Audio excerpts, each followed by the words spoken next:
Okay, good. Let's start. Okay, so good afternoon. Thank you for attending this award event, and I'm very happy to have this event finally.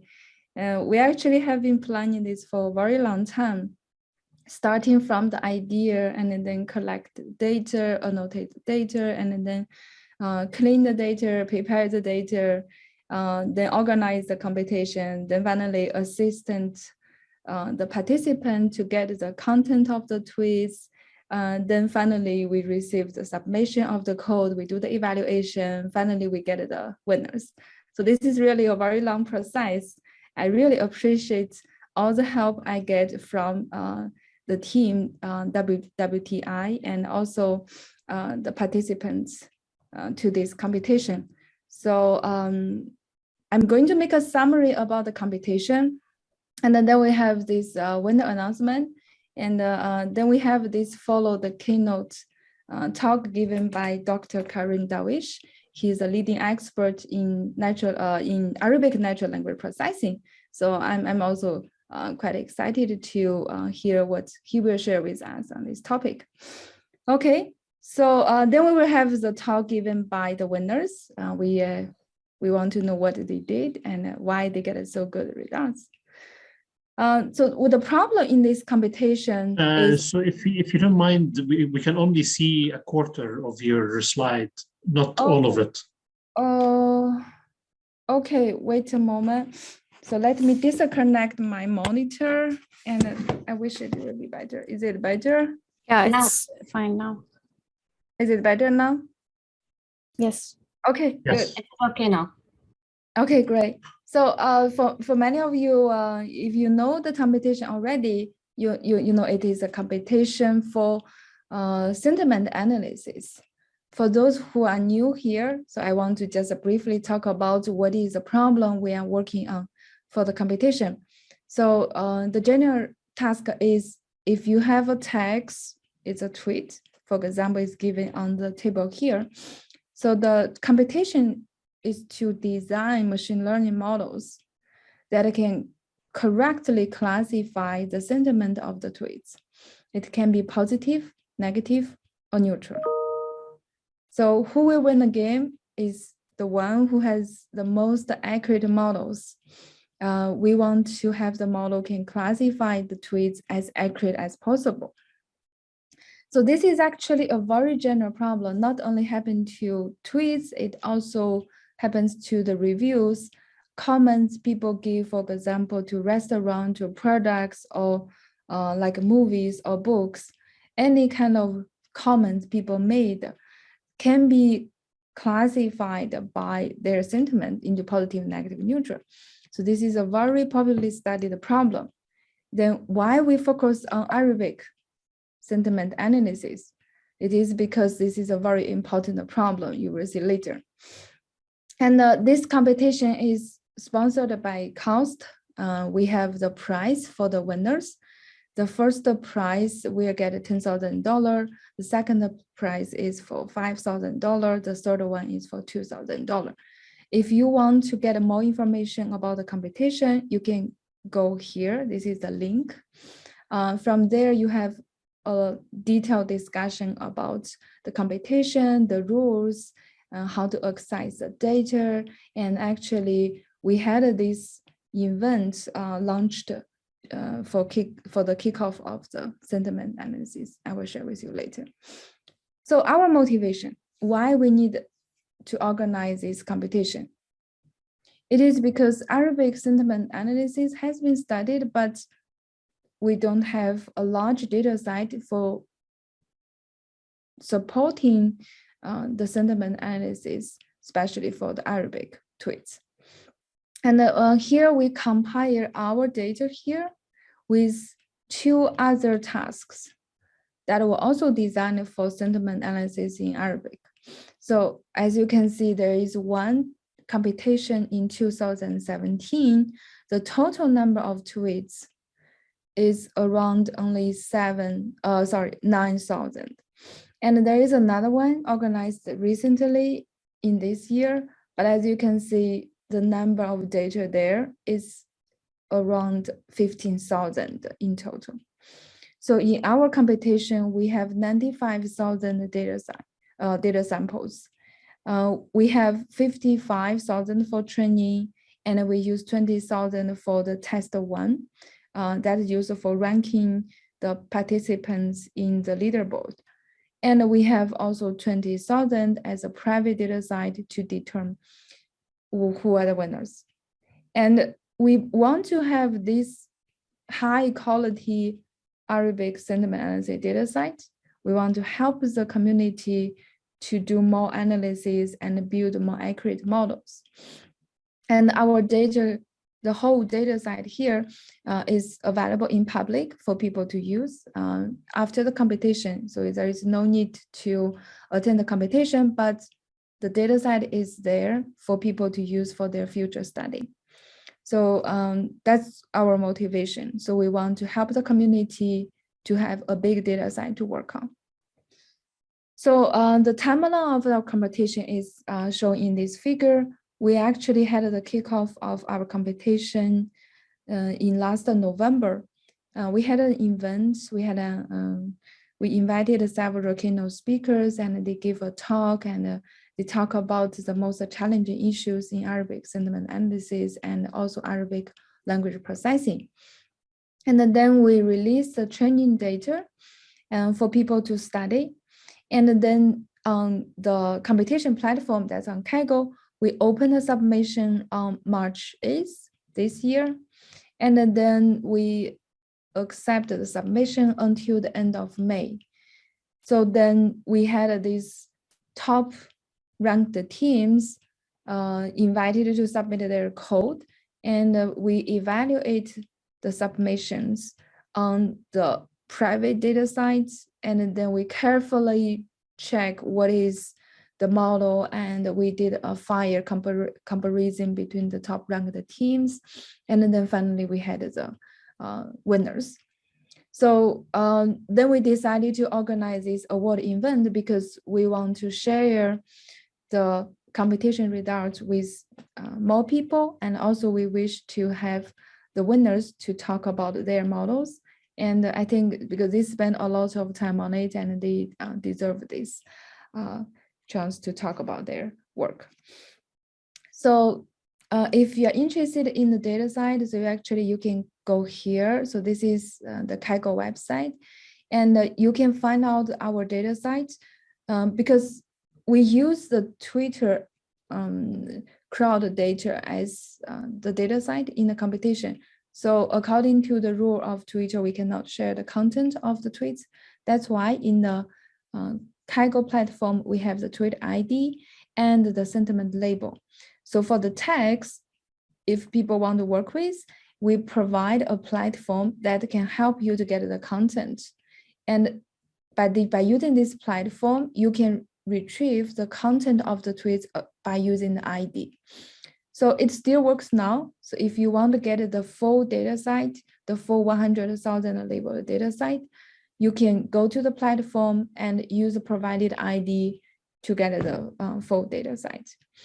So when we launched the competition, the platform was very, very helpful, was very, very useful, because not everybody is familiar with how to get the content. So this is also why we designed the platform. And so since we had this platform, we had a lot of visitors because you have to register at first and then use the platform. So we can see in January, we had a lot of people used the platform and download the data. And then later, of course, in February, March, April, May, even June, there were people trying to use the platform.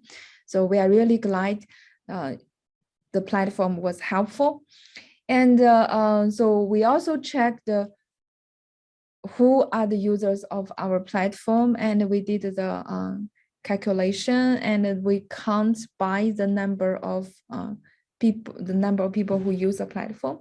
We show the top 5 countries. As you can see, most of the team were from Saudi Arabia. And of course, we have some other users from Algeria, Egypt, France, and USA. But of course, we have many others from different countries.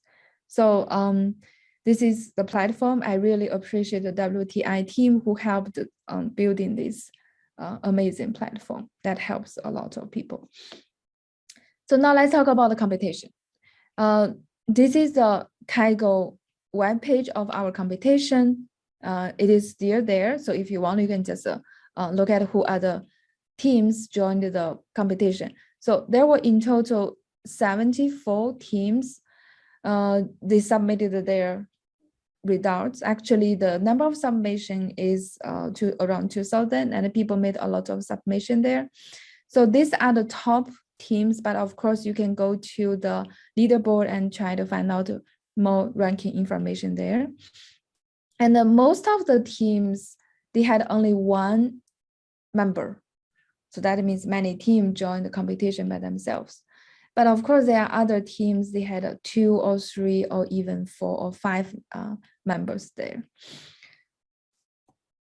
So we actually had a baseline model. So because we want to understand how difficult the task is before we launch the competition.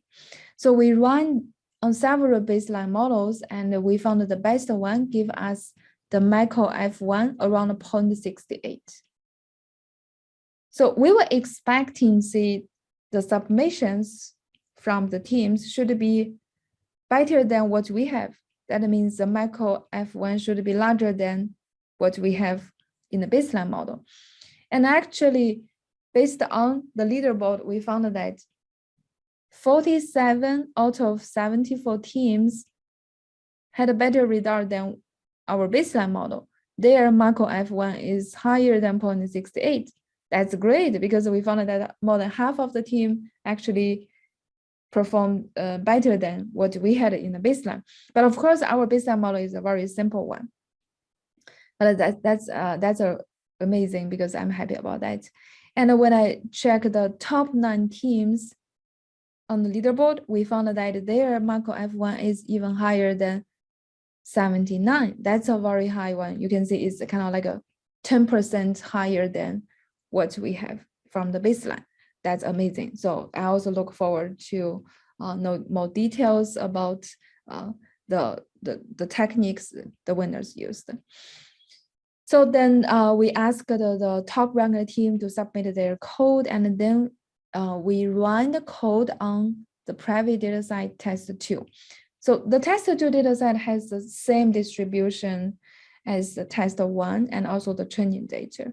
And we first check the test1 results and verify the code is correct, and we didn't make any kind of mistake when evaluating the submission. And then this is the result when we run the submitted code on test2, and these are the top ranked teams who shared their code, and these are the results.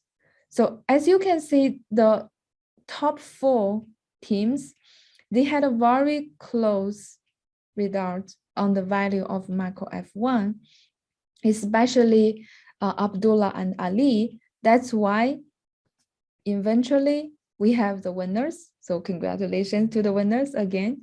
Wissam had the highest value here for the Mekki F1 on the test2. So Wissam is the first place, winning the $10,000. And Abdullah and Ali, because they had a very close Mekki F1 value, so we cannot see who is better than the other. So that's why they shared the second place, the $5,000. And the last team, actually, the CSUM6P, they also had a quite a good performance, as you can see here. So they are the third place, winning the $2,000. So congratulations to all of you.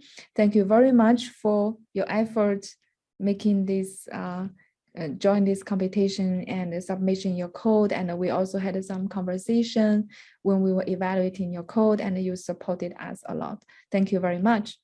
And by the way, the first winner was Wissam. Actually, we used his model AlHarbi already. So he's the inventor of AlHarbi, putting the bird trained by the Arabic languages. So that's very happy. I'm very happy to see Wissam joined our competition and also he had a very high score in the results. So we briefly make a summary about what were used in the top ranked teams. We found that all the 3 top ranked teams, they used this MAR board, the MAR board. And this is actually a large pre-trained model based on the Arabic in different dialects and also in modern standard Arabic. So the model was pre-trained with 6 billion Arabic tweets. So this is not surprising because the pre-trained model with this big number of Arabic tweets give a good representation of the tweets. So that's a secret for making these 3 teams. They had a very high score because they can understand very well the tweets, the Arabic tweets. And of course, they did some paper sizing, for example, removing the unrecognizable symbols or characters, and they replaced the extra content in tweets with some special token. And all of them, they used the emojis. They kept the emoji, and because emoji can contribute to the sentiment analysis. So of course, more details will be shared by the winners. I will not talk more about that. So I just want to share more information with you about the data side and about our competition. So we have our full data site, including 100,000 labeled tweets in the competition website. So you can just go to the competition website, you can click on the data, and you will find out the full data site. But of course, as I said, we cannot share the content. We can only share the ID and the labels. But you can use our platform, as I said, to access the content. So if you want, you can just register on the platform, and then you get the full access to the ID, the content, and also the label. And also we have a summary of the paper. We have a summary paper of the competition, and it will be on archive very soon. We will also share the draft on the competition website. So if you're interested, you can read our paper, and you can also set our paper if you use our data site. So actually, we have previously we have a data site paper that's also on archive, and so you can just search the paper with the title Assad, a Twitter-based benchmark Arabic sentiment analysis data site. So in this paper, we share a lot of details about how we collect the data, how we did annotation, and how we split the data in the computation, and we also about our baseline model. So if you wish, and you can read our data set paper, and also you can read our summary paper. So in the end, I want to, of course, thank CMC Cost for the very generous support for the computation, and I want to thank the organization team, WTI at Cost, Lucidia for the data annotation, my students, Hind, Manal, and Wissam, who contributed a lot on the model and on the paper, and Inji and her team, including Mohammed, Asalan, Hassan, and Sarah. They put a lot of time, a lot of effort for organizing the websites and the events and providing a lot of IT support. Thank you very much, really. And of course, I want to send my graduation to the 74 teams who made a contribution to participating the competition and made their effort on spending a lot of time on designing the model, train the model, submitted their result. I see many teams submitted multiple times because they tried a lot. Thank you very much, and enjoy the event, and we will have the next keynote speaker, Dr. Kareem Darwish. Any question about my part?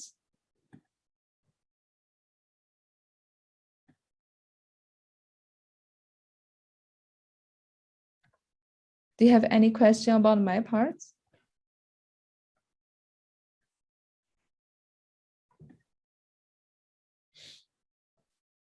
Somebody's asking if there are more competitions coming up. That's a good question. So actually, our data site include also spam or not, this kind of label, And also we have the label of dialect. So we are actually planning to release all these label in the data site, but I think probably we can have a competition, probably not. But you can keep watching our WTI website, and if we have, and you can find information there. Thank you. Okay, so if you have any question, you can keep posting there on the chat box. And now I want to introduce our keynote speaker, Dr. Darwish. Let me give a very brief introduction about him, and then he can start. So Dr. Kareem Darwish is a principal scientist and is the acting research director of the Arabic Language Technique Group at the QCRI. And he works on computational social science and natural language processing. Especially, he had a lot of great work for Arabic language processing. And Dr. Darwish worked as a researcher at the Cairo Microsoft Innovation Lab and the IBM Human Language Technique Group in Cairo. He also taught at the German University in Cairo and Cairo University, and he is also a UMCP alumni. His research on natural language processing has led to state-of-the-art tools for Arabic processing that perform several tasks such as part-of-speech tagging, name entity recognition, automatic dialect recovery, sentiment analysis, and parsing. His work on social computing focused on predictive stance detection. This is what he's going to talk today. And detecting malicious behavior on social media platform, particularly propaganda accounts. His innovative work on social computing has received much media coverage from international news outlets such as CNN, Newsweek, Washington Post, The Mirror, and many others. So I'm really excited Dr. Darwish can give us a keynote talk today. And I look forward to his talk because the stance detection is of my interest as well. Thank you very much. Thank you. Let me share my screen.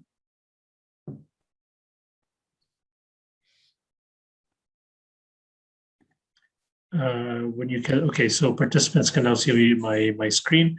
Welcome everyone. I'll be talking today about stance detection in general, and I'll be talking specifically on stance detection on Twitter using supervised, semi-supervised, and unsupervised methods. Let me tell you a bit about where I come from first. Let me see. Okay, so I come from the Qatar Computing Research Institute, where I'm the research director for the Arabic Language Technologies Group, and it's a national research lab that is focused on computing. And we have several groups: one on natural language processing, which is my group; another group for social computing, also data analytics and cybersecurity. So for the Arabic Language Technologies group, we are focused on 5 main problems. One of them deals with Arabic NLP, things like segmentation, part-to-speech tagging. And if you've heard, if you've worked, I hope you've heard about the Farasa toolkit. If you haven't, go to farasa.qcri.org. And it's a state-of-the-art in almost every aspect of the components, or every component that actually offers. We also work on dialectal machine translation from Arabic to English, speech recognition and text-to-speech, news and social media analysis, things like the detecting propaganda, bias, arguments, offensiveness, sentiment, emotion, and stance, and so forth. And the last project that we have deals with deep learning model explainability, and we have a toolkit called NeuroX. This is a picture of my group. And this, you can see me in the picture there. And let me just skip quickly to, this is, a little bit about myself. So I'm a YouTuber. I like photography. I like writing and calligraphy also. And this is stuff that I do outside of work. So without going into more about my QCRI and about myself, let's just delve into stance detection. Okay. So the first question that we should ask is, what is stance detection? So if we look at this tweet, actually these 2 tweets, they are related to gun control in the US. And if you just take a second to read them, you'll find that the first one is opposed to gun control, and the other one supports gun control. This is another tweet, two tweets about Ilhan Omar, who's a congressman in the US. And there are some people who like her a lot and other people who hate her a lot. And you can see that these two tweets express completely different stances towards Ilhan Omar. So what is stance detection? So stance detection is the position of a person towards an issue or an entity. And what stance detection tries to do is to try to infer the stance or the stand or position, and the stances of people can cover all sorts of different things. So some people could be pro-life or pro-choice. If you're Turkish, during the election, the 2018 election, there were two competing hashtags, one saying Tamam and the other one saying Davam, where basically one of them was supporting the current president and one of them was opposing him. Also, there are people who are pro and people who are against the Arab Spring. There are Barcelona, Real Madrid fans, Android, and iOS fanboys, and so forth. So stance detection covers all sorts of things. Whenever you have people who have a particular position that they express on a topic, this is called stance detection. So stance detection is helpful for many different applications. So basically, this was a study that we did back in 2013. This was right after the coup that happened in Egypt. And since we can separate between the stances of people, whether they supported the military intervention or were against it, then you can see what type of topics that they were talking about at different points in time.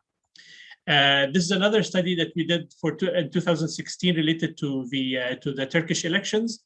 And as you can see that the stance of people towards their position towards politics and who they support in the elections has to do a lot with other aspects of life. So for example, these are the top TV series that people were watching. And as you can see, let's say this particular one, Siyah Biyaz Ashk, which means black and white love, 99.4% of the people watching it or mentioned that they're watching it were actually opposed to the president. And you can see the exact opposite for this Sultan Abdulhamid TV show.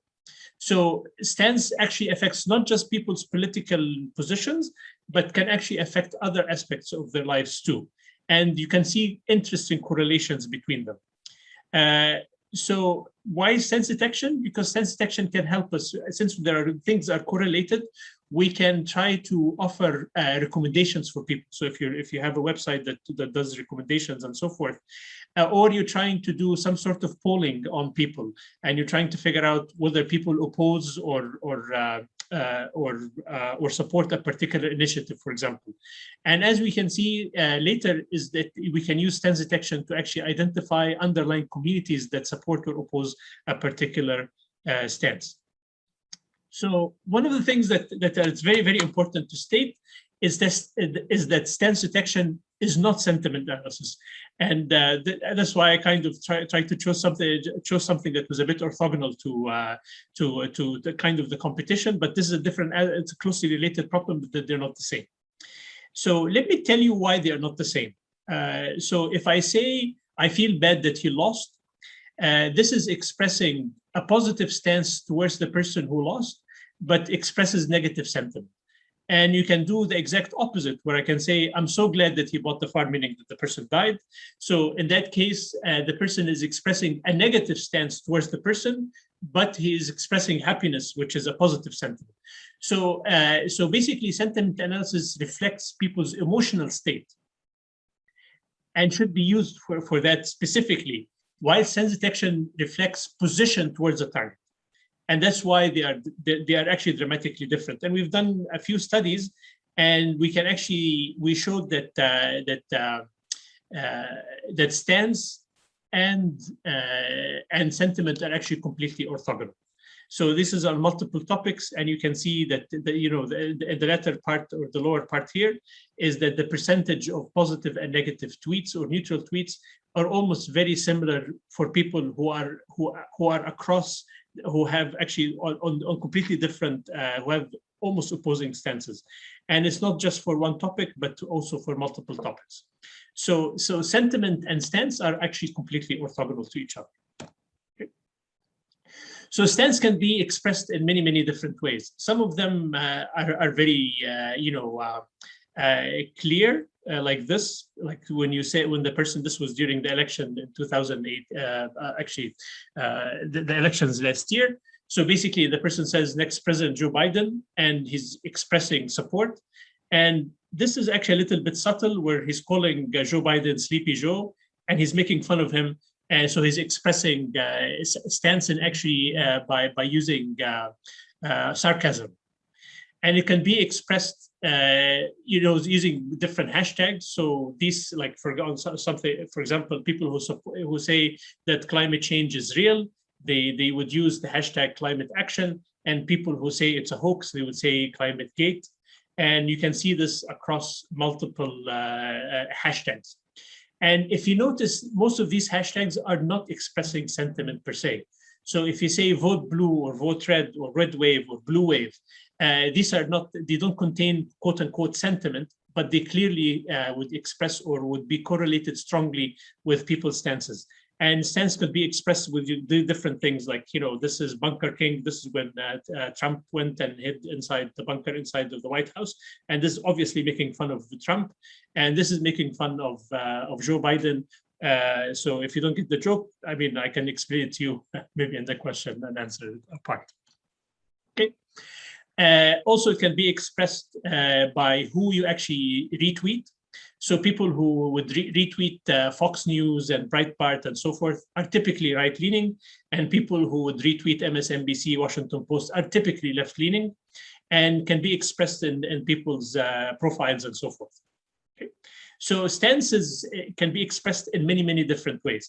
And one of the things that is actually worth noting here, and I will mention here, as we go along, is when we look at the types of stance detection.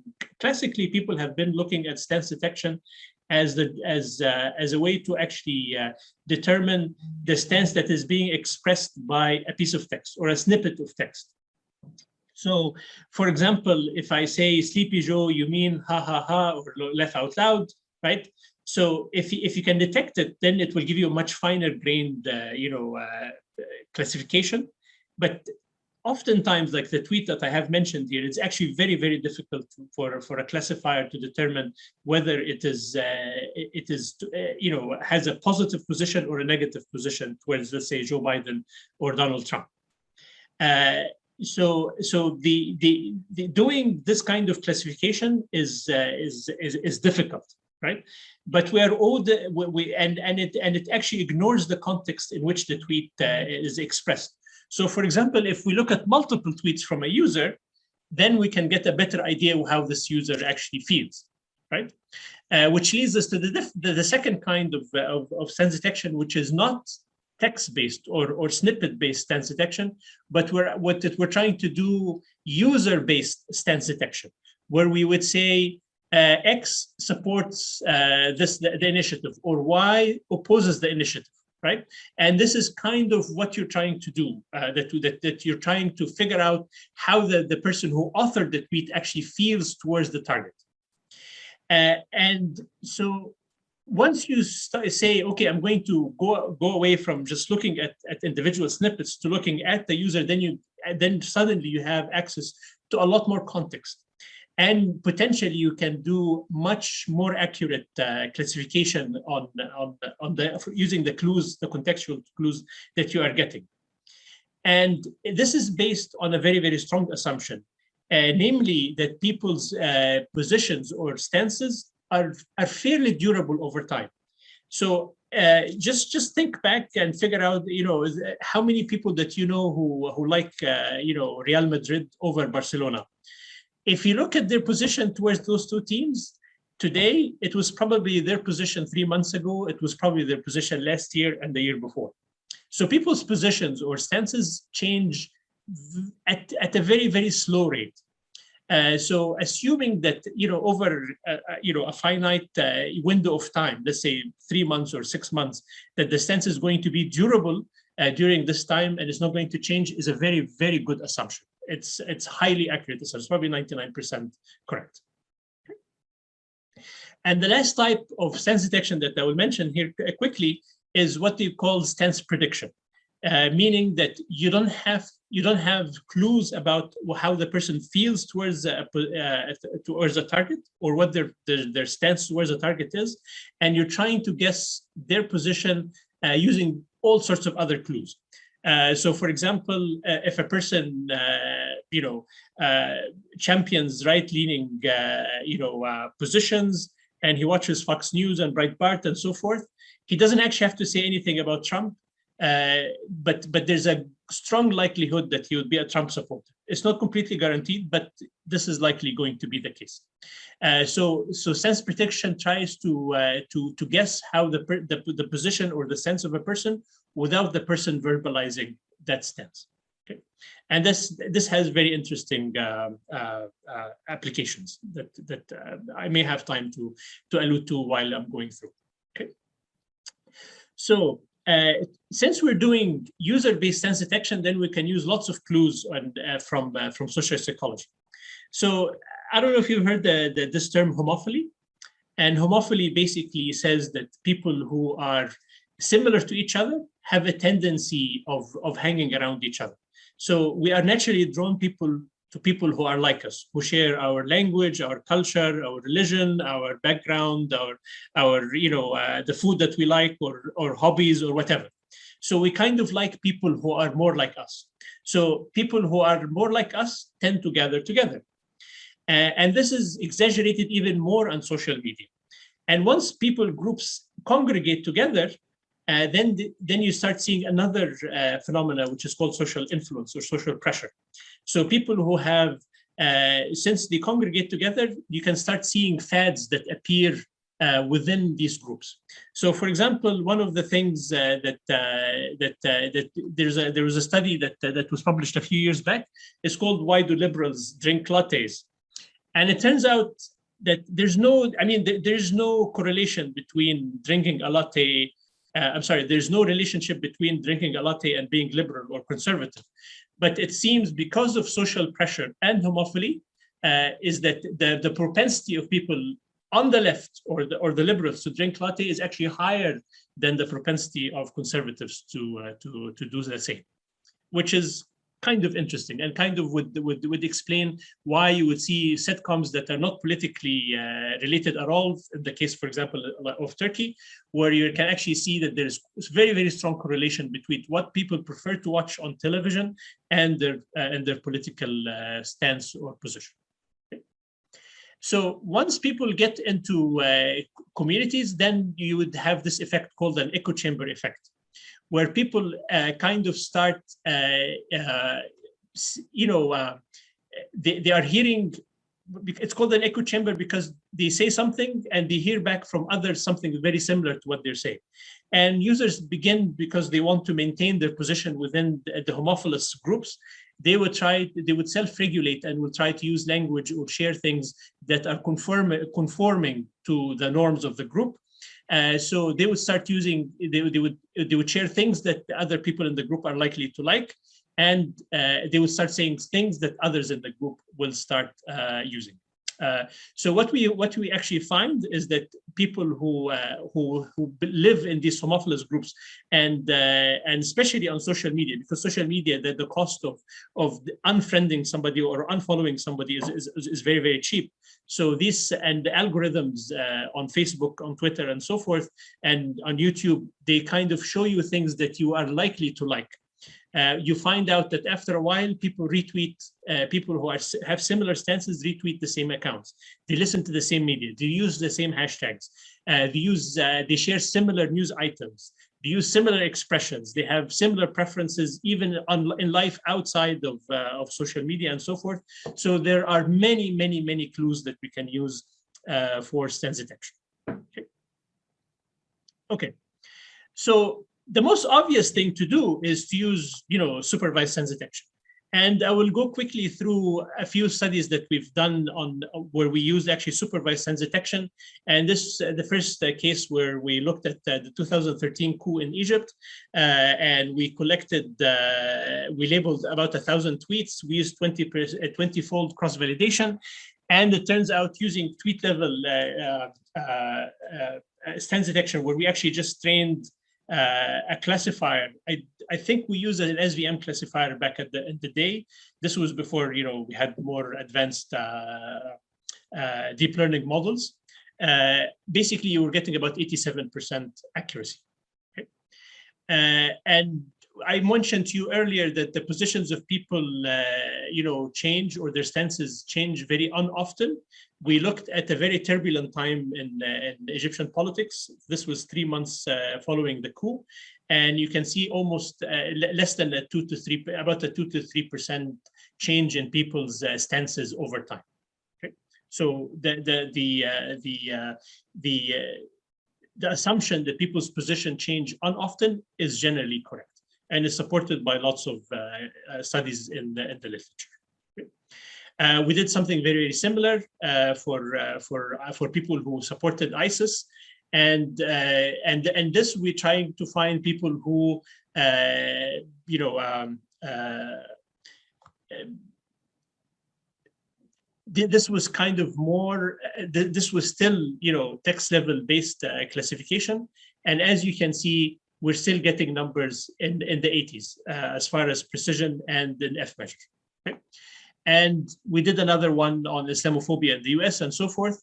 And as you can see in all of them, if you're trying to do stance detection at the level of text, it's very, very simple. I mean, like the text classification infrastructure and algorithms are easy to get. Accuracy, however, seems to be kept somewhere. So it seems to be kept around 90%, and it's very, very hard to break this 90% barrier, and requires training data. And getting training data sometimes can be painful. The nice thing about it is that you can do classification. It's very, very easy. You can classify almost any text that you can get with reasonable accuracy, 85 to 90% accuracy. And as it turns out from most of the studies that we've done before, is that using not the text that the users were just saying, not just the words, but the retweets that people were actually, the accounts that people were retweeting were most telling of the positions of people. As I mentioned earlier in my previous slides, if a person is constantly retweeting Fox News and Breitbart and Donald Trump, most likely the person is a Republican. And if a person constantly or oftentimes retweets, you know, MSNBC and so forth, is likely to be a Democrat. And these positions, there's lots of things that align with this label. So what's interesting here is that who people retweet is actually more important than the text of the tweets themselves. Okay. So this led us to do something slightly different, where we said, okay, since what you retweet tells a lot about what you are, what you think, and your stance, we can use something that is semi-supervised, where basically we get users who have who've talked about a topic a lot, and then we look at their tweets, and then we say, if another user retweets the same tweets, meaning that they have lots of shared retweeted tweets, then they're likely going to have the same stance. So for example, users UA and UB, you can see they are retweeting T1, T4, and T6, and UI and UJ and UJ, well, supposed to be UK, basically they are retweeting different tweets. So if a person strictly retweets tweets from one side, as opposed to the other, then they're likely going to have the same stance. Okay? And the code is actually very, very simple, right? So all you have to do is just get very prolific users who talk about the topic a lot, and you just label a handful of them, maybe 20, 30, or 40 of them, and then say, anyone who agrees with these people is going to be, will get the label of positive, and anyone who disagrees will get labeled negative, or vice versa, or get labeled Republican and get labeled Democrat on the other side. Okay.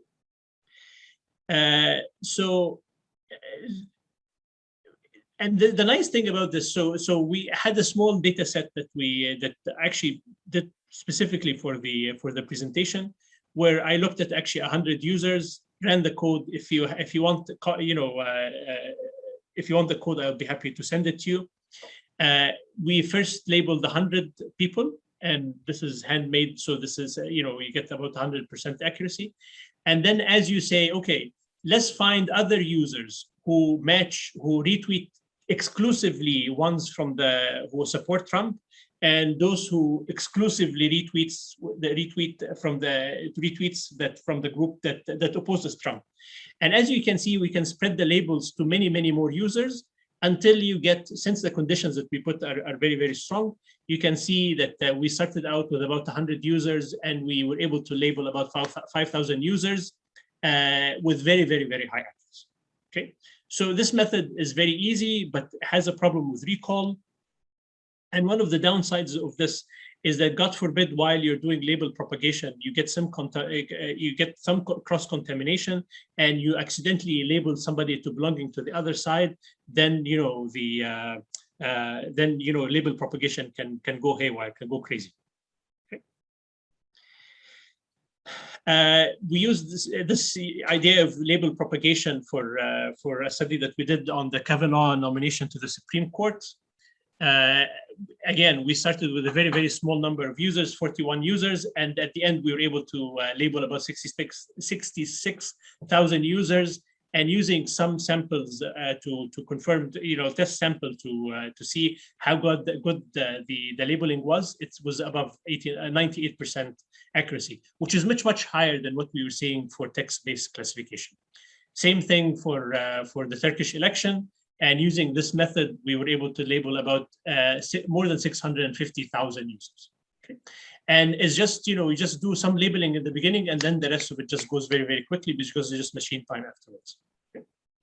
So the nice thing about semi-supervised methods, it's very, very simple. It's highly accurate.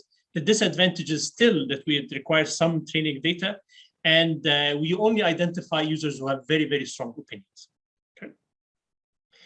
So which led us and said, okay, from what we've learned before is that users who retweet similar accounts would typically, have similar views. Can we just identify communities of people who would retweet very, very similar accounts together? So instead of treating this as a classification problem, we're going to be treating it as some sort of a community detection problem or a clustering problem. And if we can do that, then we can skip the manual annotation, having training data to start with, because as many of you have probably tried in your life before, annotation really sucks. And it takes so much time. There's, so much variance, and you have to do all sorts of quality checks and so forth. So if you can do this in an unsupervised way, that would be really fantastic. Okay. So the intuition behind this is that people who like to stay in echo chambers, and similar users would use similar language, they would retweet similar accounts and so forth. But the only problem is once you say, okay, I'm going to do clustering, and let's say that we're going to say that we're going to use the retweeted accounts as our feature vector. Our feature vector is very, very large, and clustering in high dimensional spaces doesn't work. So the trick that we applied was, okay, we have lots of users with lots of retweets, accounts that they've retweeted. We're going to do projection of these users instead of having, if we use the retweeted accounts as a feature vector that could have maybe 1,000 or 10,000, entries. We're going to project this into a lower dimensional space, and hopefully we can project this in a way that will preserve similarity between users. And then after you do projection, then clustering becomes very, very easy to do. Okay. So this is work that we've published, I guess, a couple of years ago, actually last year. So we did this on 5 different data sets, and actually more than 5. We had 3 different data sets and 5 instances of each data set, and we tried different projection techniques like force-directed graphs, TSNE, UMAP, and so forth. We tried many different clustering techniques.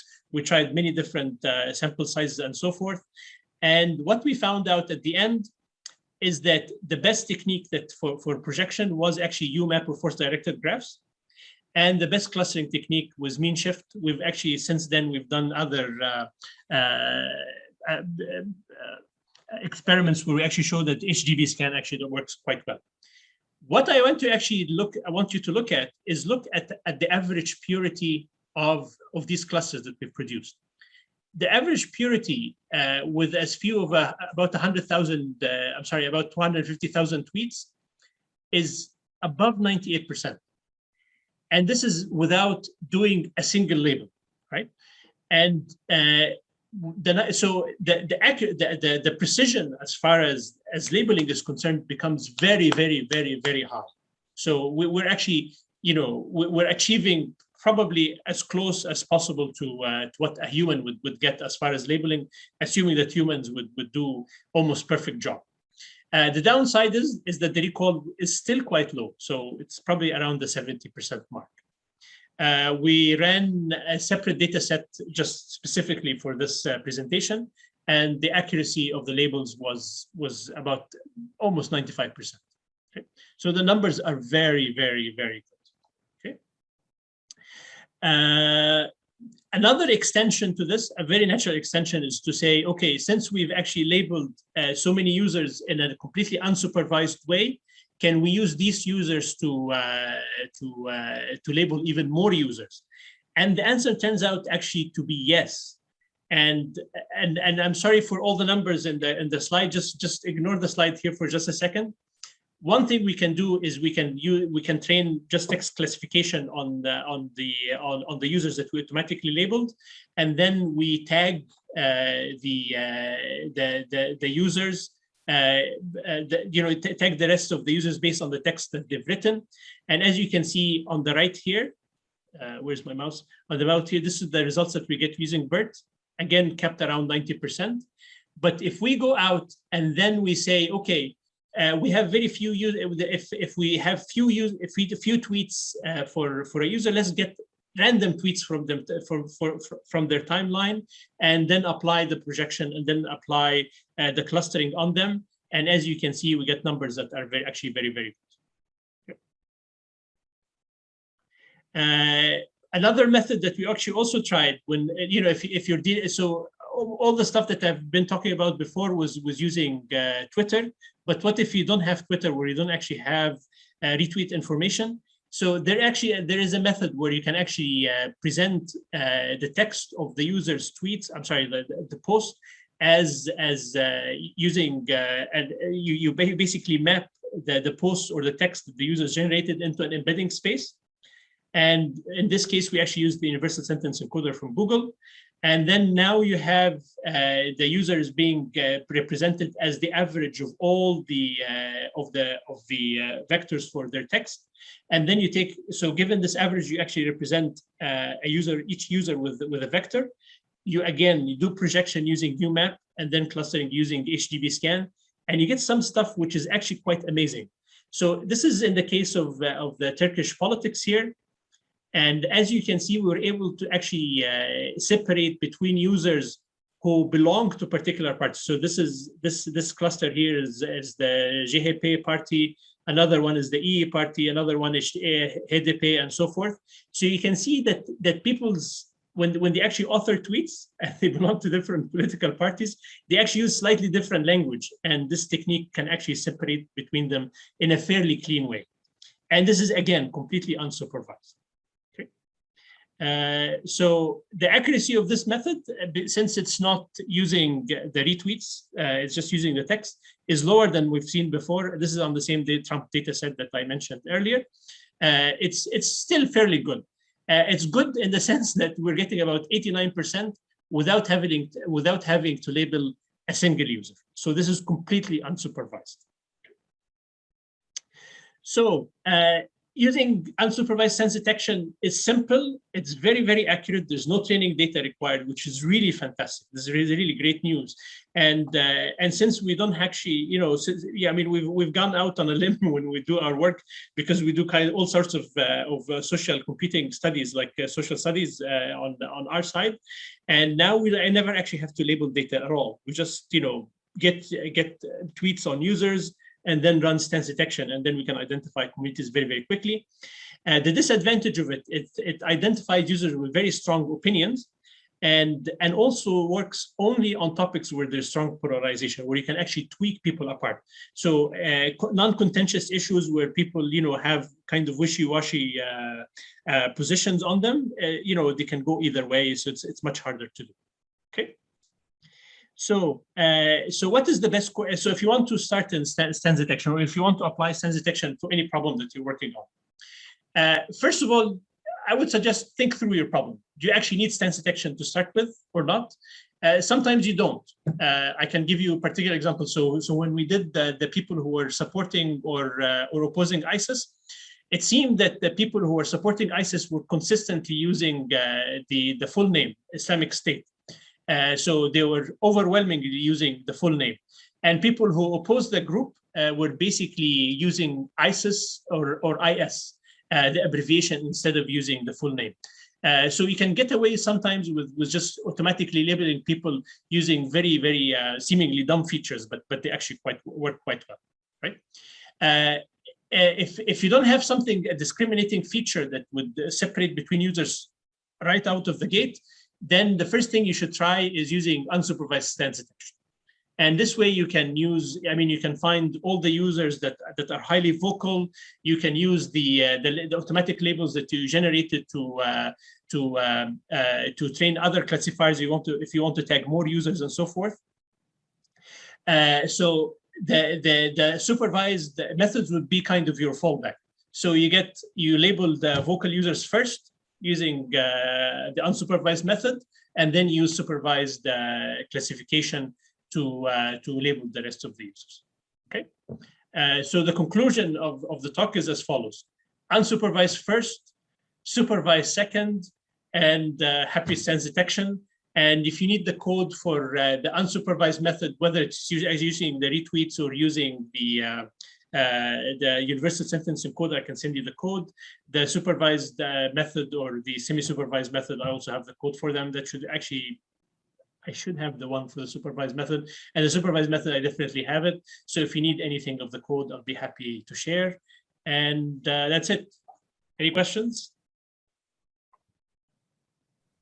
Thank you very much. I think that's a wonderful talk about the stance detection. Any questions? So if you have it, you can just tap in the chat box.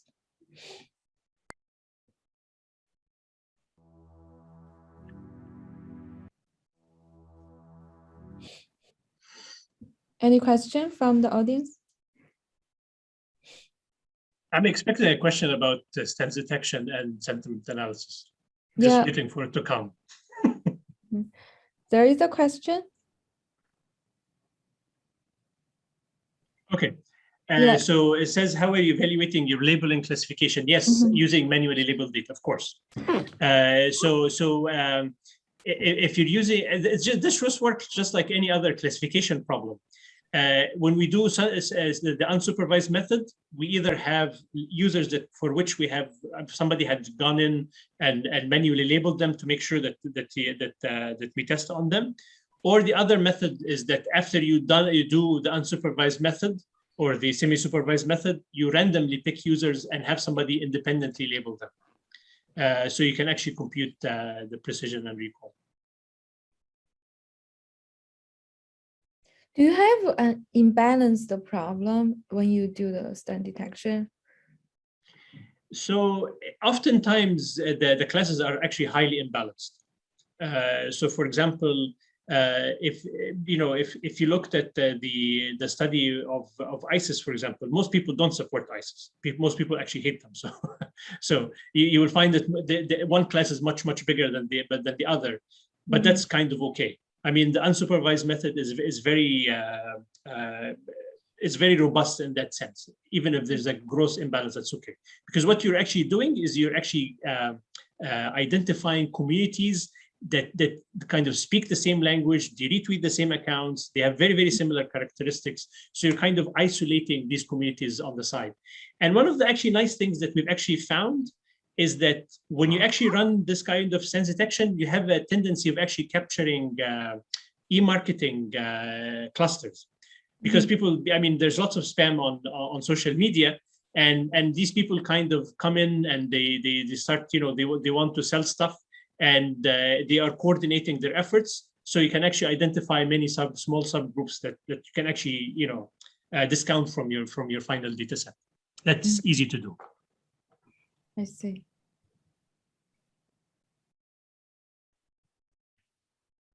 Okay, any other comments, questions?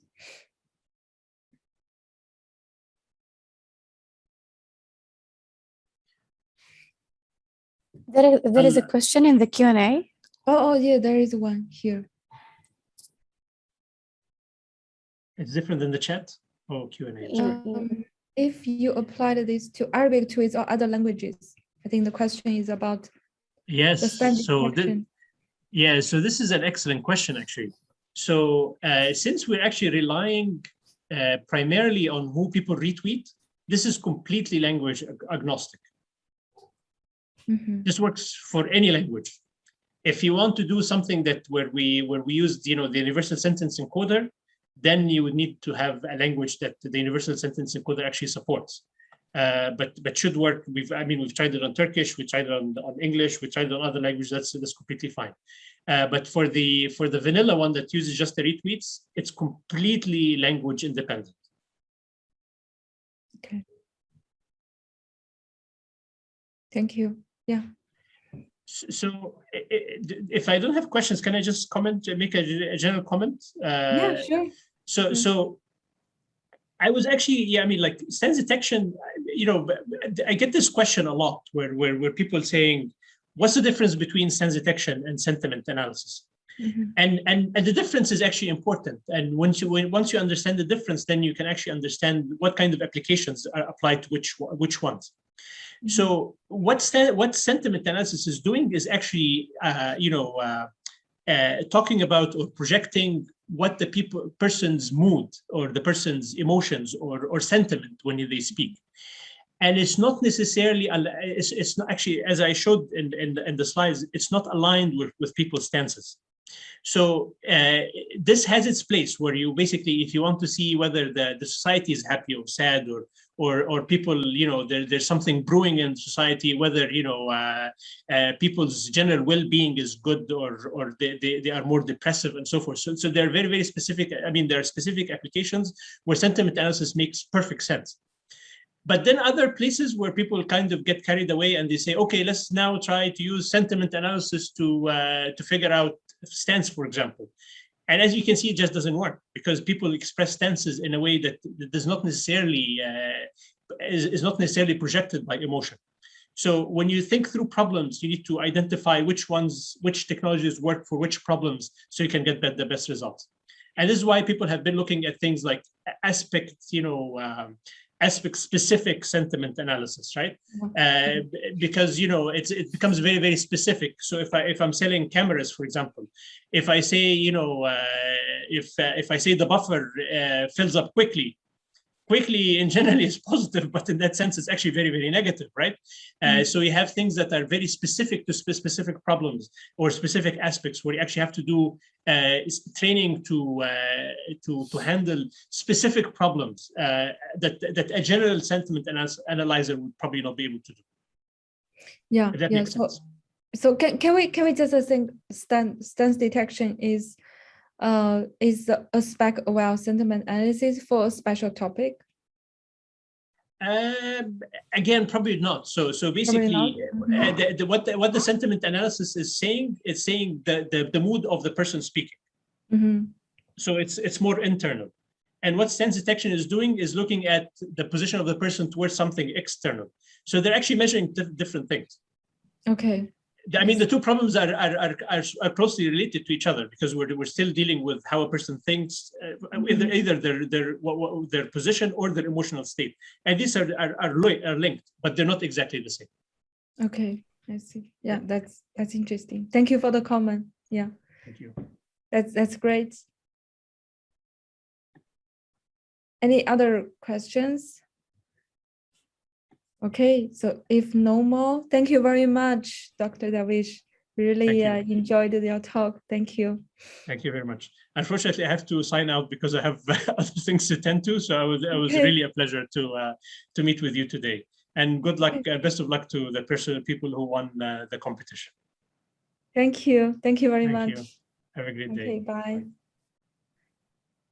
Okay, so then let's move to our next talk. Is given by the first winner, Wissam Antoun.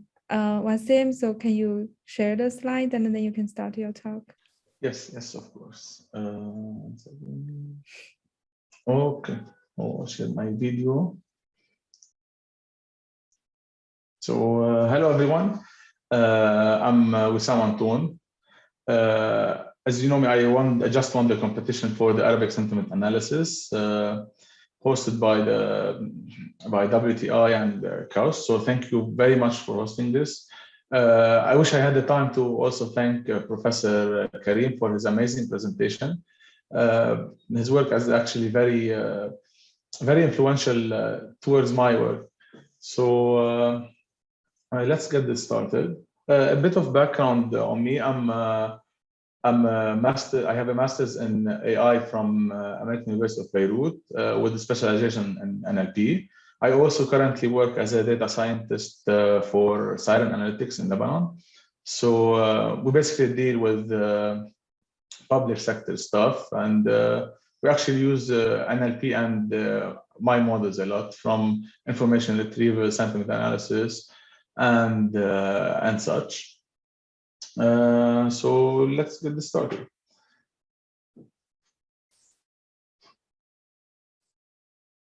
Okay, so my approach for sentiment analysis is actually based on 5 different models, or 5 different model variants.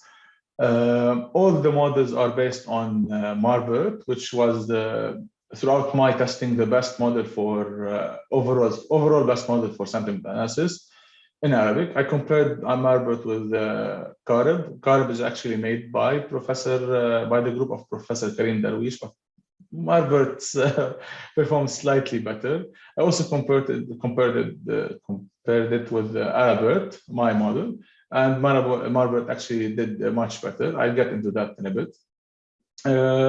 The main thing, or the main difference between the variants, are the pre-processing techniques and and there is a model with a different architecture. And the overall approach relies on ensembling methods and also ensembling over cross validations. So in total, I have 25 different models that I ensemble together to get a final prediction. And I will now get into how I did it. So basically for model 1, which is the vanilla BERT model, I just use common pre-processing steps like replacing users and URLs, also replacing hashtags, removing the underscore, which was missing from the Marbert vocabulary, just specific stuff for Marbert, also removing diacritics and elongations, the tatweez, spacing out emojis actually helped. So if you have like 3 smiley faces attached together, if you space them out, is actually better for Marbert specifically. This is the base pre-processing approach. This is used for model 1, again, the vanilla model. For the second one, I added better emoji representations. So I noticed that some emojis don't have representation in the Marbert vocabulary, so they're unknowns. I went through them one by one and tried to replace them with the best or the nearest emoji, or sometimes tokens. So if you have like the white heart, I replace it with a regular heart. Apple with someone sick. So this is a second model that I tried. The third model, or the third model variant, I actually removed the repetitive tokens, which tend to be repeated in under a single label. So when I was scanning through the data, I noticed that the word Assalamu alaikum wa rahmatullahi wa barakatuh, they were repeating a lot in neutral tweets. So these are tweets that, let's say that, for example, they're questions toward, let's say, STC. So they start by Assalamu alaikum wa rahmatullah, and then they ask the question. So I hypothesized that maybe the model is overfitting on these couple of words. And whenever it sees them, it thinks that whenever someone says Assalamu alaikum wa rahmatullahi wa barakatuh, it's a neutral tweet, although it can be a positive tweet. So this I did that to reduce the confusion between different class labels. This is for the third model variant. The final model variant that I have is adding sarcasm label. So I first started by a public Arabic sarcasm tweet dataset. I trained another Marbert model on it to predict sarcasm labels. And then I used that model to label the training dataset for sarcasm. So it's either sarcastic or not sarcastic. And then I added the label, I appended the label before the tweet. So I have here the tweet tokens, and before it I add sakhir or غير sakhir, sarcastic or non-sarcastic. And I realized that this might also help the model differentiate between just people having fun being sarcastic on Twitter. So it's like I'm trying to merge two different data sets together. This is one approach that I tried. Other approaches would be like adding the label at the end of prediction, before the prediction layer. But I did that and it actually worked well. The other one had needed more time, basically. This was for pre-processing, which in my opinion was the most important part, the most differentiating part between the models. I also tried the different classification architectures. So instead of just using the standard BERT plus the dense layer on top of it, I tried using BERT plus a CNN layer on top of it, which looks again over all the output embeddings. So it doesn't just look at the CLS token from BERT. It looks also on all the embedding generated by BERT. It actually did a bit better than most models. What I don't understand really why, because the attention mechanism should have handled the CNNs, but maybe adding more parameters to the classification layer, maybe that helped. Also, that model uses the same base pre-processing that I tried before. And then here comes the actual hard part of the training. When I tried to figure out which is the best model, I have to do cross-validation, and I also have to run a hyperparameter optimization loop. So I tried the following hyperparameters in front of you, and the most influential one was the seed. So everything else is practically just random stuff. So the seed is actually the most important one. I just tried like random 5 seeds, and at the end, I chose the best model based on cross-validation of 5K fold. And this is the model selected, the final model selections. And now if I want to score a tweet, I first average the score over each model variant. So I get the 5 cross-validation models, and then I average the label scores from them to get a positive, negative, and neutral score. And this is for each model. And now I get the 5 models, and then instead of just averaging them together, I do something that I call label weighted average, which is just I'm manually boosting the positive scores over the neutral scores, because I noticed that the model is generally not sure if this tweet is positive, although it was positive. So this is kind of not automatic learning. So just weight adjusted, that it's just like a layer that I manually inputted the weights over it. And I think that this was the most influential. This was the last 0.2 that pushed me over the competition. I tried this literally the last 2 hours before submitting, and it worked. Another intuition behind it is that I tried to match the class distribution of the output.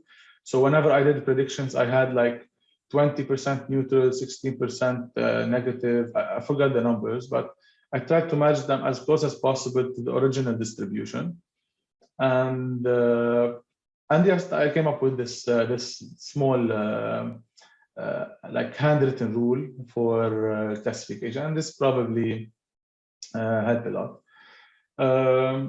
Also, to end, you can now try the full approach on Hugging Face spaces. I've made it available under the AUBMindLab/Arabic NLP space. You have a page there that you can try the model prediction. It's very slow because you're running like 25 different predictions plus the sarcasm, which is another 5 models. So it's like you're running 30 predictions at a time to output a single label. So be patient on it. You can also see all the information that I talked about under more information. Finally, I have some quick thoughts that I want to relay. So basically, the most challenging part, or when I started, was figuring out what the authors of Marbird did for pre-processing. So in their paper, they said that they replaced the hashtag symbol with the word hashtag together, a single word. But then I noticed that in their vocabulary, they don't have it. So it's usually split.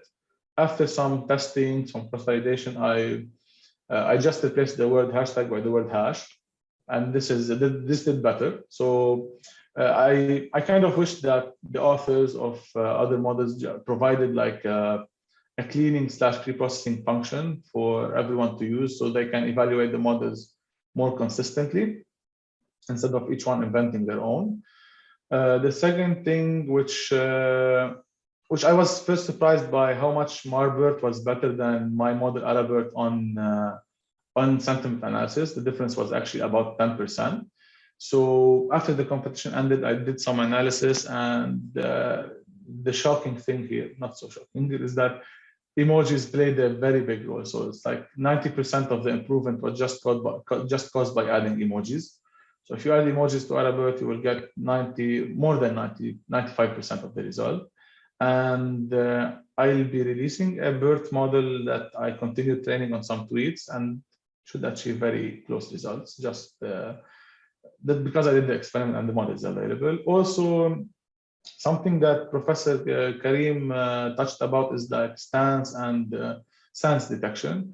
And specifically the example about wishing someone like a good day after like some of their relative died.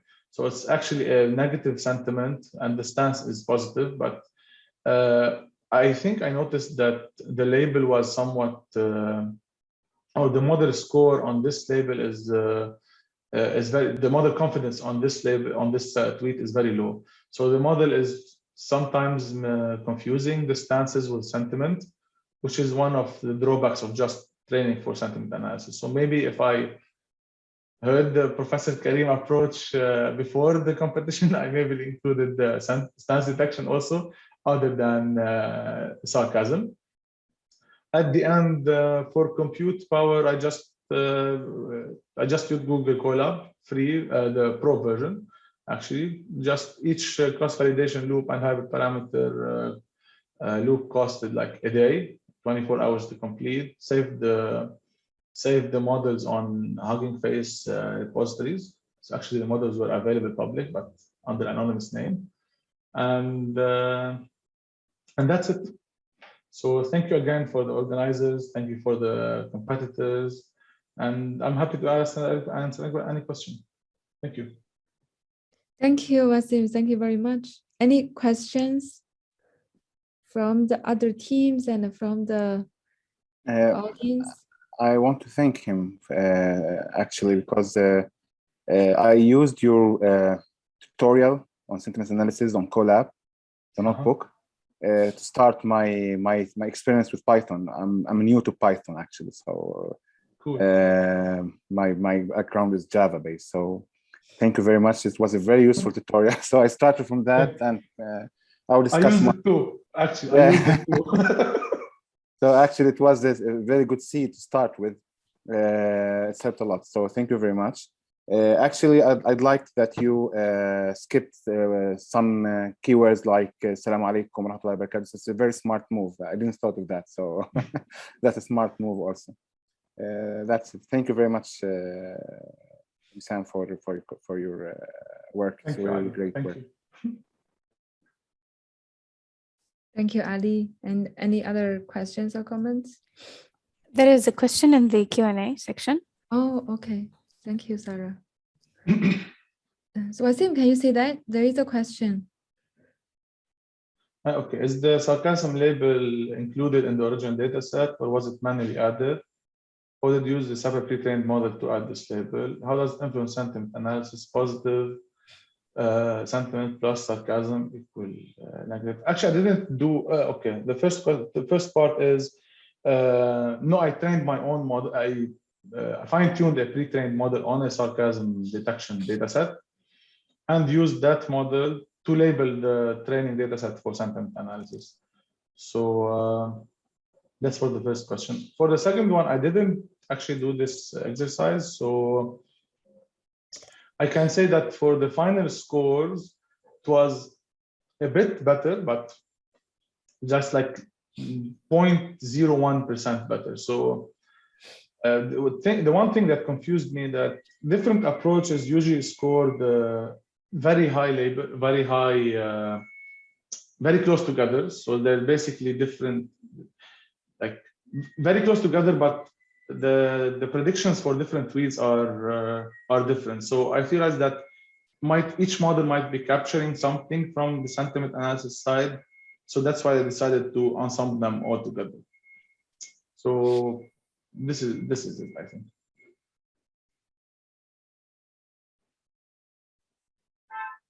Okay, great. Any other questions? Okay, thank you, Wissam. Thank you very much. Thank you. And congratulations again. Thank you again. So now let's move to the second talk. That's from Abdullah AlHarbi. He shared the second place with Ali. Okay, so again, are you ready, Abdullah? If you are ready, you can just start to talk. Yeah, thank you, Prof, for that. Can you see my slides now? Yes. And hear me well? Okay, thank you so much.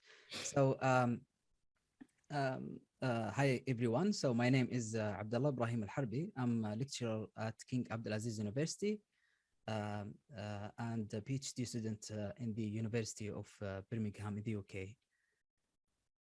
First of all, I would like to thank the organizers for such great effort in arranging this competition and for releasing and sharing the dataset, the largest dataset in Arabic sentiment analysis. So instead of explaining the task as it has been explained previously, so I will discuss some challenges that we faced in this shared task. So we are dealing with social media, so we should expect noisy data. Noisy data, those type of data that are out of our scope, for example, images, so we only focus on text. And also, some of those texts need to be like pre-processed and treated somehow.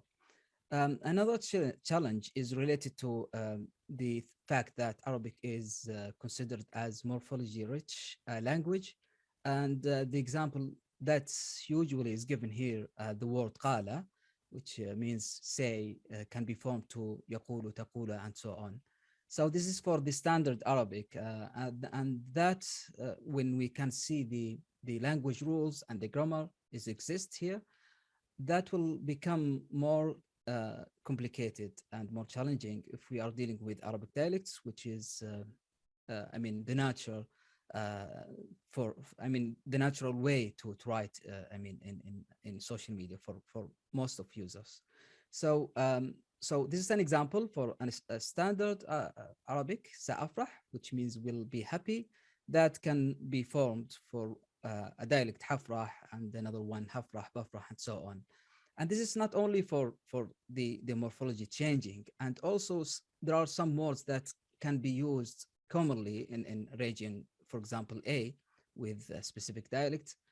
Those words, for example, expressing happy, cannot, or they don't be used they are not used in another like dialect commonly. So there are many or a variety of forms for Arabic dialects or words that need to do something here. So For the first one, the first challenge, we actually applied some pre-processing techniques. Some of them has been explained by Wissam, and some of them I'll explain them after this. And we also propose multi-level word embedding. So the idea is to try to incorporate more resources so we can cover as much as we can for the varied linguistic forms employed in Arabic language. So starting with the pre-processing techniques, so pre-processing techniques. So like I said, we applied the most common practice, I mean, in Arabic research works. So removing non-Arabic words, numbers, and so on. We normalize letters, some letters like ta marbuta to ha, and removing the repeated letters. So for example, happy with like 4 Y's at the end. So we removed the last 3 Y's. However, we just noticed here, we removed the repeated letters and we didn't remove the repeated words, of course. So happy, happy, happy will be retained. So that's like Wissam said, it's really important to deal with images. So we keep them, we retain them, but also we add space between images. So we treated them as like each word, each emoji as one word. So we believe that the repetitive of images is meant by the user. So we need to keep that pattern. So we can, for example, distinguish between sentiment and sarcasm or other feelings, for example. And this actually need further investigation for this data sets and other data sets. Hashtag, actually, we removed the hash symbol and segment the words, and we use the words related to that hashtag because we believe those words sometimes are really important to be used in that way. So going to the second stage, which is the main method, when we incorporate different resources and multi-level word embeddings. There are 2 main components. So the first one is static word embeddings, and the second one is contextualized language models. So for the first one, we use word vector and fast text. I think we all are familiar with word vector. So the limitation for this model actually is related to auto vocabulary, which is really common in Arabic because of the variety of forms exists in the Arabic language. So the model cannot sometimes recognize other forms of the same words occurred in the real world, which is usually happened because the different morphology of that word. So to solve this problem and to learn morphological features found in each word, we use character engrams embeddings, fast text. And it's different from multi-vector because it's able to encode or capture words or parts of the words. So they can capture the morphological for each word. So what we notice here, actually, there is sensitivity for this character level embeddings. So the model tend to encode all variants of the word's morphology that are closer together in the embedded space than other words that's similar in terms of semantic. And to explain this, this table actually shows an example to explain that. So this is متنرفز, a word, an example of affect word or emotional word. So as we can see here for CE or character model, so the closest or the most similar words are based on this, the morphology. So متنرفز, متنرفزة, متنرفزين. So they are closer together based on the morphology, while for word level embeddings are closer together based on the semantics. So we can find closer words like معصب, for example, angry, or other words. So sharing the other words that has same meaning. So to take advantage for both models, we used one of our previous work that has been accepted in LDB 2020 conference, and it has been awarded as the best paper at that conference. So basically, this model has been trained in two model for the word and in character, in grams character level, on collected 10 million tweets. And those tweets, actually, we try to collect various affected affect associated words. So by affect here, we means not only sentiment, but also other emotions such as anger, sadness, fear, and so on, from different levels of intensity. And of course, with different Arabic dialects. So that was one of our previous work, and I invite you to read the paper. So what we did, we followed the same technique by simply following three cases. The easiest one, when we can find the word in both models, so we simply concatenated them. In the case which is really common in Arabic dialects, that we can't find the word in WE, the word level embeddings. So in that case, we will try to ask a help or support from the character embedding, so we can find the most similar words for that, for that words. So we assume that it's the same word, but in different morphology. So CE can provide that word that exists in WE, then we concatenated the vector for that word. So this is the case that usually is tricky, and we need to make it. A very rare case when we can't find the word in both models. So to this end, we employed CNN and LSTM architecture by feeding the method that just I explained before here, using the pre-trained models. And then we've got the final output vector for each tweet. So this is the first component that will be connected to the second component, which is contextualized language model. We used BERT. So we use the MAR-BERT as a version of Arabic pre-trained models. This models, as it mentioned, that specifically pre-trained on Arabic dialects. So that's why we chose this model. We fine-tuned MAR-BERT on the datasets, and then we saved the fine-tuned model to be used later in this overall architecture. So as we can see here, this is the first component that we explained earlier, and this is the second component. So we basically followed AlHarbi, and we enhanced their approach. They actually proposed method how to combine BERT with static word embedding. So we enhanced that by providing our methodology as static word embeddings, and we also enhance that by adding CNN LSTM, which shows better results rather than using CNN alone or LSTM alone. So this combination was provided a better results.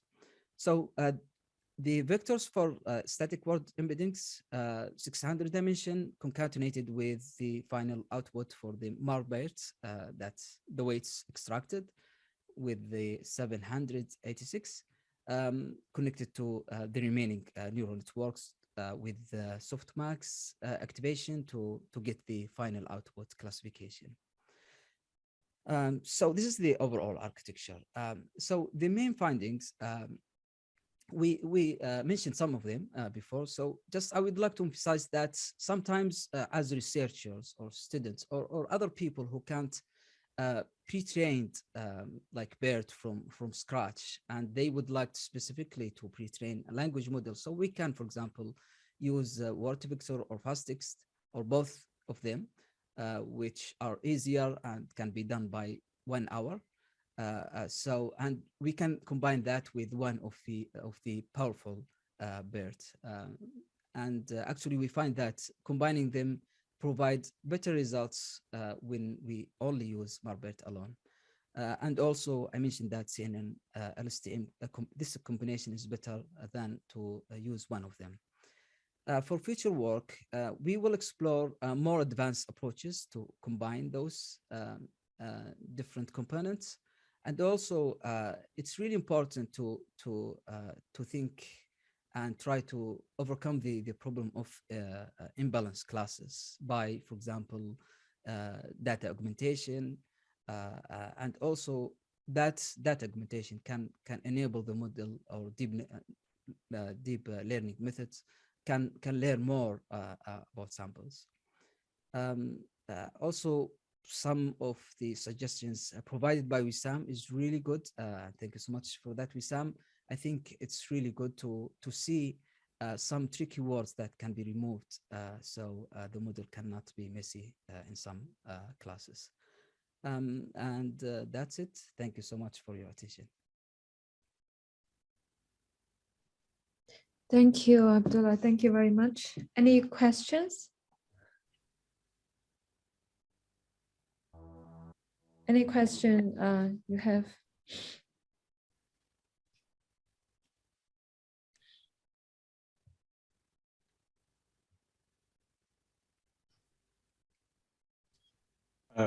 Can I thank Dr. Abdullah for explaining his approach? Actually, I tried to do something similar, but I failed on it. And the idea of combining them together your way is actually very good. Now, in hindsight, I should have tried it, but yeah, this is very good. This is excellent. Thank you. Thank you for explaining it. Thank you. Thank you so much.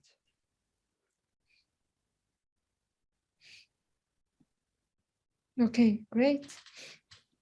Okay, so we have another second place winner, Ali Salhi. Can you please share your slides and start the talk? Okay, just 1 second. You should see the slides currently, right? Yes. Okay. First, thank you all. It's a really great opportunity. I learned a lot during the last 7 or 8 months. So basically, I'm Salhi. I'm a co-founder of a company called STEAM, Science, Technology, Engineering, Art, and Mathematics, Team for Education and Innovation. It's a startup in Jerusalem that works closely with schools to push STEM education into classrooms. Going into details related to the competition, my title actually explains a lot of my work. I used Marpert also. With the test set feedback, I used some of the, most likely a lot of the test tweets as an input for the training data. I'll explain that shortly. Also, I improved the data cleaning process by adding stems as extra text to the tweets. So basically, 1 minute. I'm gonna start talking about my early experiments. Excuse me, Ali, can you make the slides be shared in the full screen? Yeah, that's much okay. better. Okay. Thank you. Okay. Okay, so my early experiments, I used Java generally.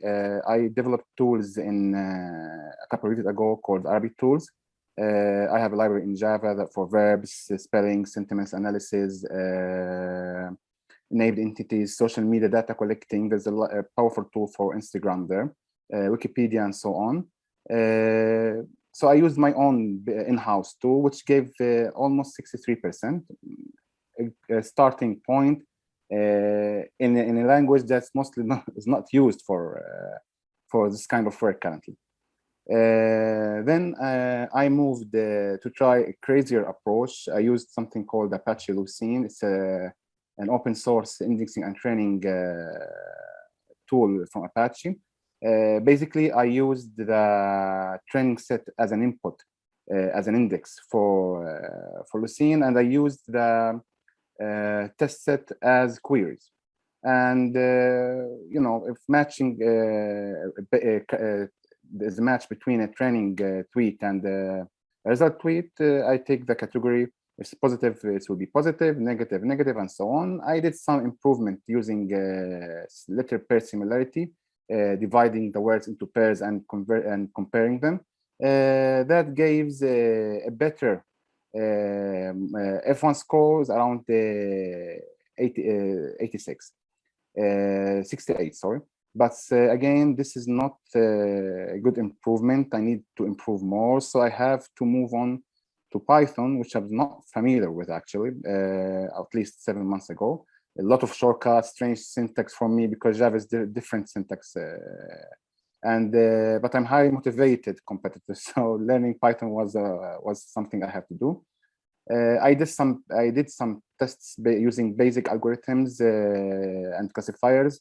Linear SVC gave the best results with using n-grams between 1 and 8 letters. It gave almost 73 as an F score. Also, it's good. I'm in the 70s, but it's also not enough to compete with the top players, let's say, in the competition. So I have to move to something else that's also is new to me, which is PERT. I read a lot about the PERT-based models. Of course, our PERT from Wissam was one of the top ranked hits in my search. I used the basic notebook Wissam provided in his work as my starting point. And I just ran the data set using some cleaning process that I'll discuss soon. And it gave me around 74 or 75% score. Good, but still need more improvements. So I searched more. I found some different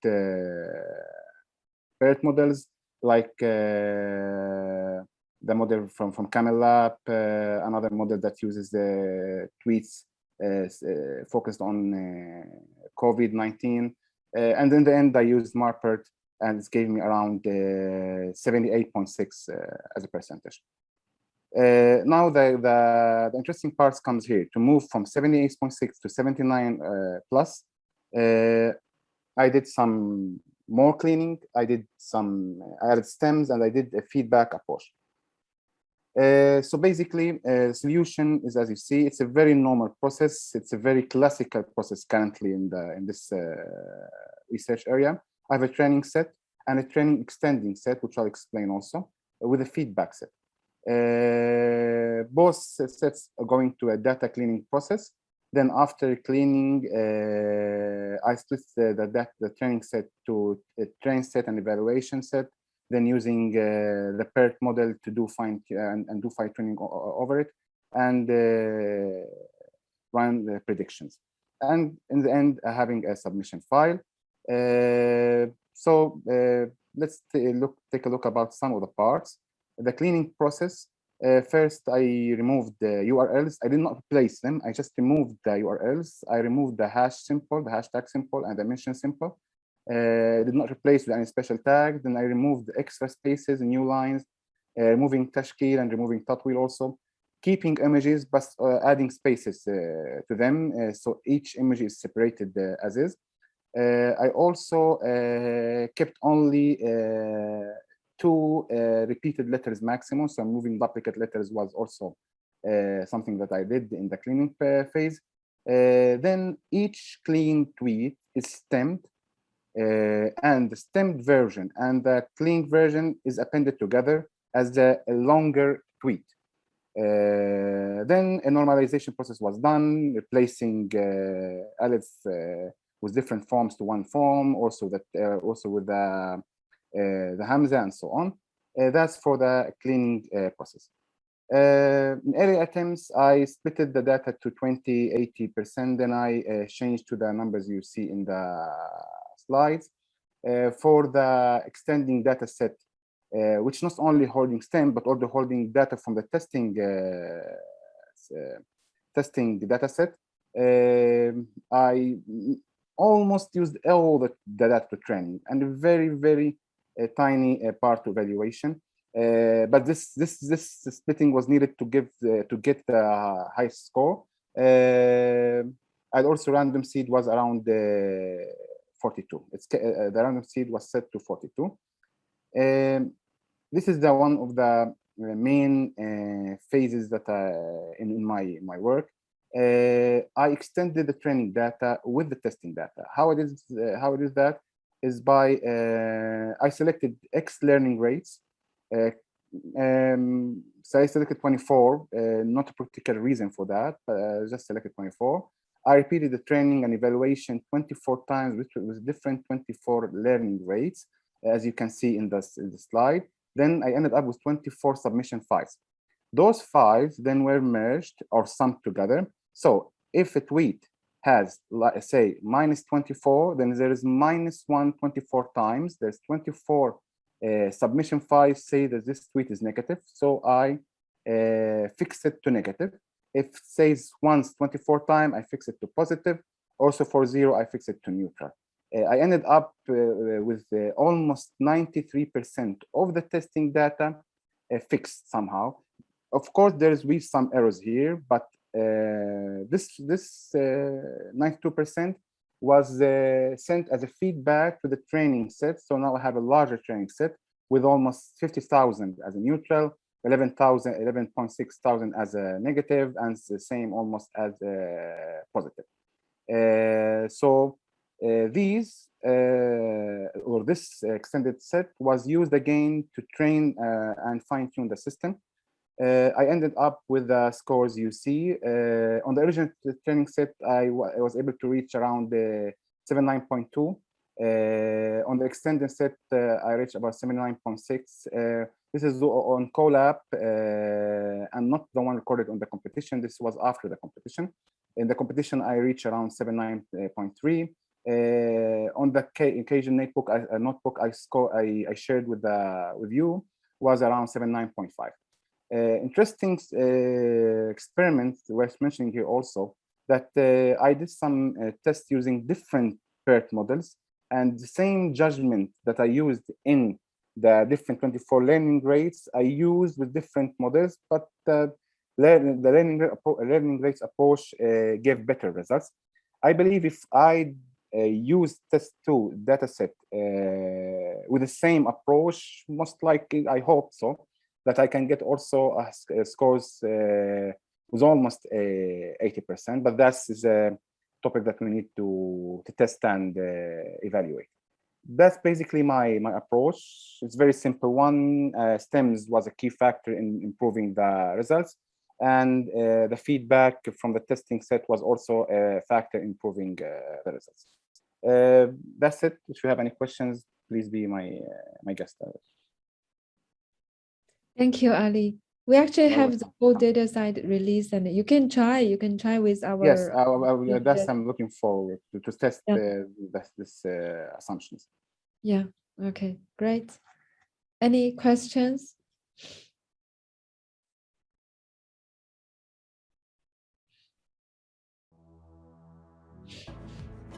So how much time generally you spend? Actually, I wanted to ask all of the winners. Yeah, actually, I had to learn a lot of syntax in Python. I'm familiar with Java and its libraries, but there's a lot of different tools and a lot of improvements that people work with Python. So I spent a lot of time, but it's a good opportunity to learn more and to have more powerful tools, as I say. Yeah, because I think Python is very powerful now for machine learning, and you have a lot of libraries available there. Yeah, I'm not familiar with everything, so I just tested what I read. So that's the best I could do in the time. Okay, great. Thank you. So now let's have our last third place winner, Abdullah and Mekki. Hello. Yeah, hello, Abdullah. How are you? Can you share your screen? Good. Okay.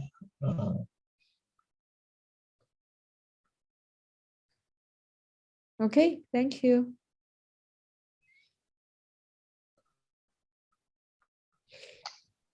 So I will start. Okay. Assalamu alaikum, everyone. This is Abdullah Mekki, speaking on behalf of the UM6 BCS team composed of Dr. Abdellah and me. So in this presentation, I will be presenting our solution used to solve the Arabic sentiment classification challenge, and that made us rank third on first results. So the work and results presented in this presentation were done by Dr. Abdellah and myself. We are both from Mohammed VI Polytechnic University. Abdullah is a postdoctoral researcher, while I'm a PhD student. So we are both working on enhancing natural language processing systems for Arabic dialects. So for everyone asking where the Mohammed VI Polytechnic University is, well, it's in Morocco, more precisely in Bengadir, close to Marrakesh.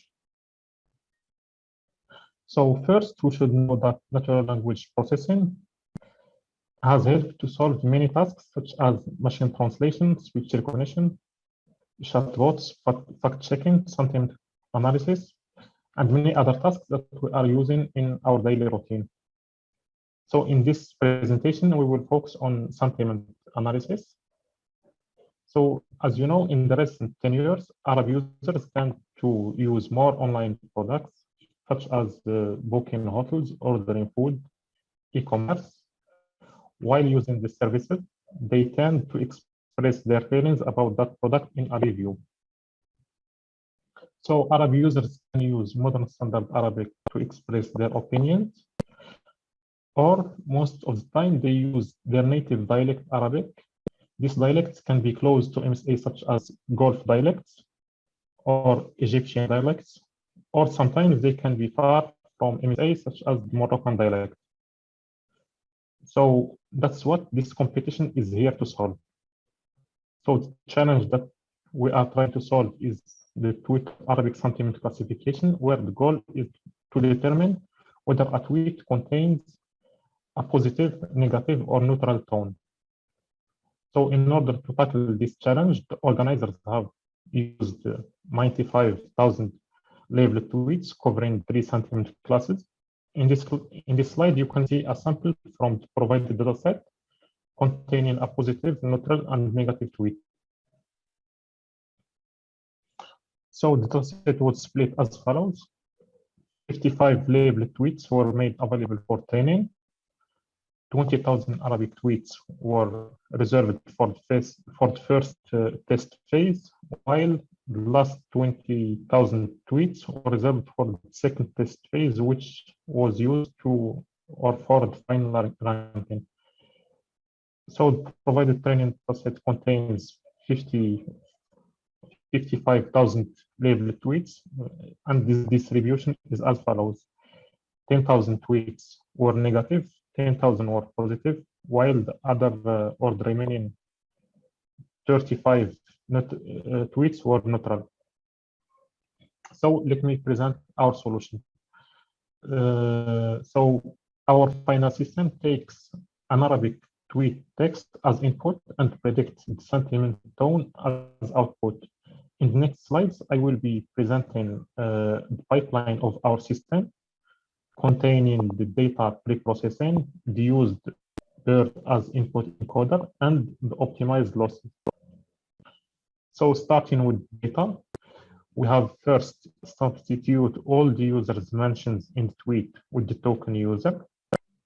Then we have replaced all the URLs with the token URL. Moreover, we have also processed the hashtags in tweets by converting them to some phrases, and this was done by replacing the dash and the hashtag character with spaces. So the last processing step is to modify the input text by adding the contained emojis in the tweet to the end of the tweet and separate it with the set token. You can see an example of this method in this slide, where we have an input sentence that contains 2 emojis, and after preprocessing, we concatenated them to the end of the sentence and separate them with the set token. So the next step after the input preprocessing is to encode the input sentence in a latent space. That way we can have an output vector representation that we can feed later to our classification model. So to do this, we have chosen to use bidirectional encoder representation transformers, also known as BERT, to encode or represent the input tweet. These transformer-based encoders are the state-of-the-art for most NLP tasks. Moreover, this kind of encoders are known to produce representations for words in an input sentence depending on the context. For example, you can see here two sentences, صليت صلاة المغرب and المغرب بلد رائع. So using a classical word vector, the encoder will produce the same vectors for the word al-Maghrib in both sentences, while if we use BERT, the word al-Maghrib will have different vector representation in these two sentences depending on the context.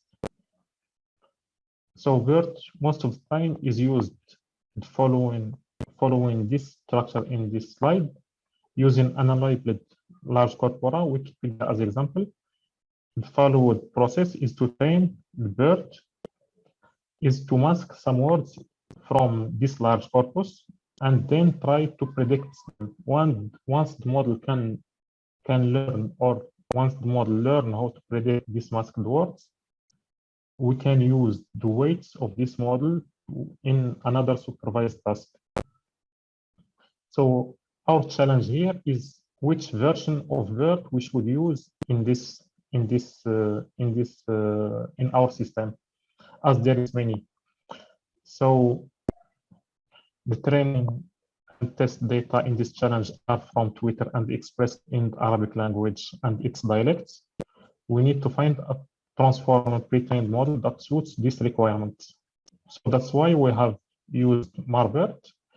So MARBERT is trained on 1 billion tweets of dialectal Arabic. Its corpora have the same distribution as provided data for this challenge. So that's why we have used it.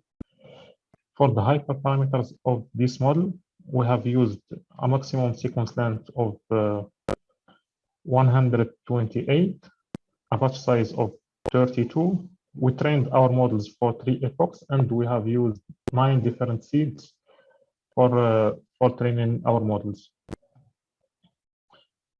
So our proposed final model is as follows.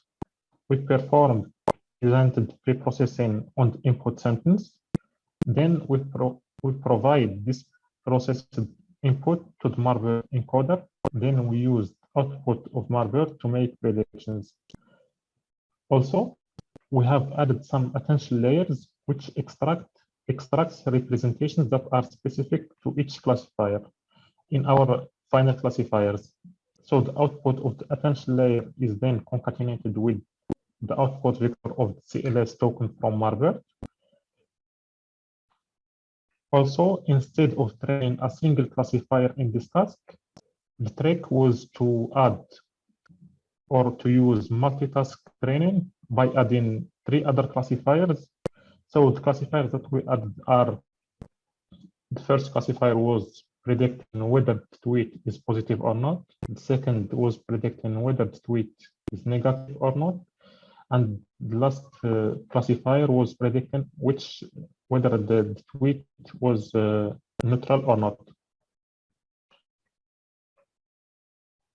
And we have optimized the cross entropy loss for the multi-class classifier and binary cross entropy loss for the other classifiers. And our final optimized loss is the sum of these 4 classifiers loss.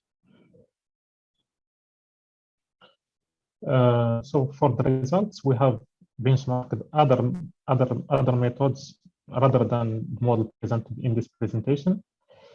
So we have also tested the convolution neural network on top of the output of BERT, but still the presented method in this presentation have shown to give the best results for our case.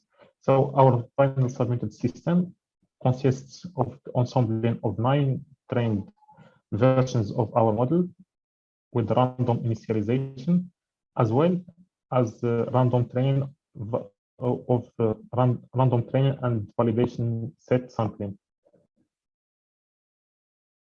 So presented solution in these slides have led us to be ranked 3rd on this challenge. I want to congratulate all participants and congratulate Wissam, Abdullah, and Ali for the great work they have done. Moreover, I want to thank the organizers for making this competitive challenge. So that's all for my presentation. Thank you for your attention, and please feel welcome to ask any questions. Thank you, thank you, Abdellah. Thank you for the presentation, and also congratulations to the whole team. Yeah, we should update your team. Yeah, thank you very much. So may I know, how did you split the job? And because you are the only team with 2 members, because the first because they had only 1. So how did you split the job? Okay, so we first started by everyone was benchmarking his own models. So for me, I was benchmarking CNN models, while Abdelkader was trying the multitask one. Then we have evaluated the different versions of BERT, like Kareem, Marbert, Arabert, and other versions. So we have split this work that way. So everyone was evaluating his own models. Then we have tried to ensemble our models. But it didn't get well. It didn't get some good results. So that's why we have just used our final system that was presented here. That's great. Yeah. So what is your PhD topic?